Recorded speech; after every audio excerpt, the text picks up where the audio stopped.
রনি, সকাল সকাল শীত কেমন অনুভূত হচ্ছে? জনজীবনে শীতের প্রভাব কেমন দেখছেন?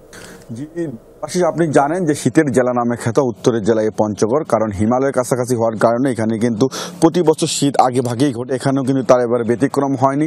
আমরা দেখেছি আবার বর্ষা যেতে না যেতে এখানে শীতের আমেজ শুরু হয়েছিল, কিন্তু গত এক সপ্তাহ থেকে এখানে কিন্তু শীতের তীব্রতা দিন দিন বৃদ্ধি পাচ্ছে। আজকে সকাল 6টায় পঞ্চগড়ের তেঁতুলিয়া আবহাওয়া পর্যবেক্ষণ কেন্দ্রে সর্বনিম্ন তাপমাত্রা রেকর্ড করা হয়েছে 15.4 ডিগ্রি সেলসিয়াস।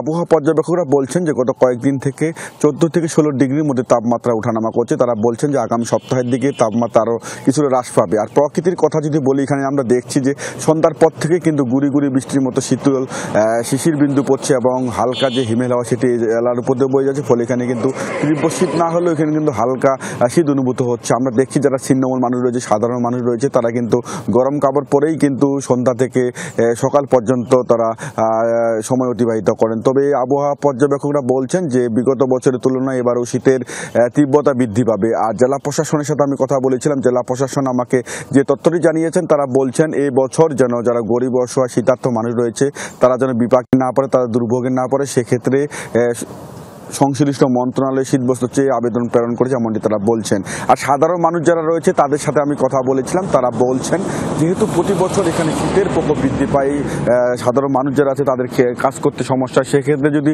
আগেভাগে শীতবস্ত্র দিয়ে তাদের সহযোগিতা করা হয় তাহলে তারা অনেকটা উপকৃত হবে। তবে আমরা দেখছি যে যতই দিন যাচ্ছে ততই শীতের তীব্রতা বৃদ্ধি পাচ্ছে এবং শীতের যে আমেজ সেটি কিন্তু বৃদ্ধি পাচ্ছে।